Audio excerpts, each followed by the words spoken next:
Guys, NFB here. So this is an update to my DOBE Kootek OIVO NexiGo controller issue video that I just previously did.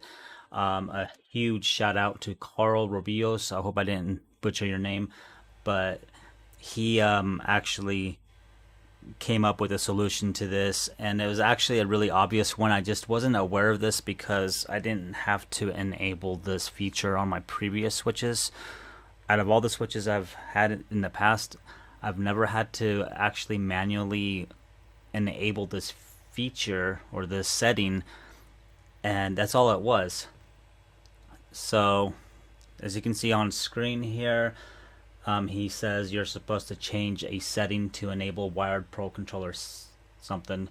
I watched another video review of the same controller and they did that. So the reason why I didn't mention that in the very first video I did of this product, because I'm being told that it's a very detailed review, which I do thank you guys for watching that video. That's a feature I just never had to mess with.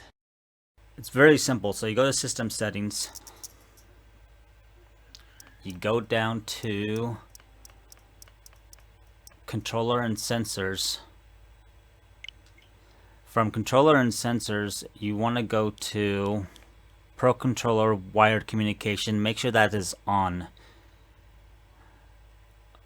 This switch, like I said, it's a newer one. It's a version 2. It was set to off, and that's why it wasn't working. So you gotta turn that feature on. Just keep in mind when you turn that on, NFC functionality cannot be used when a controller uses wired communication.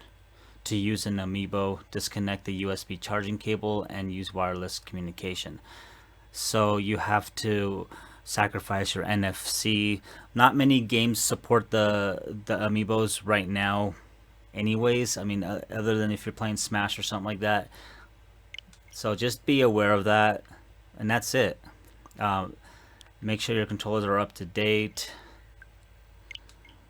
Mine are. So yeah, so I'm kind of, it's kind of an embarrassing situation on my end because I didn't look at that, and once he mentioned that, I was like, yeah, I think that's gonna be it. So again, thanks Carl for solving this actually. So let me know down in the comments if this helped you out.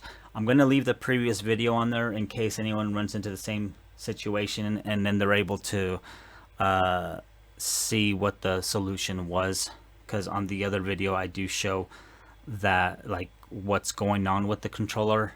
You know, it's not communicating at all. It doesn't work at all.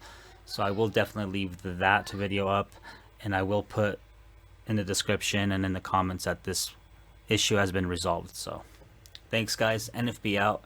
I'll catch you guys on the next one. Life is a Nintendo game.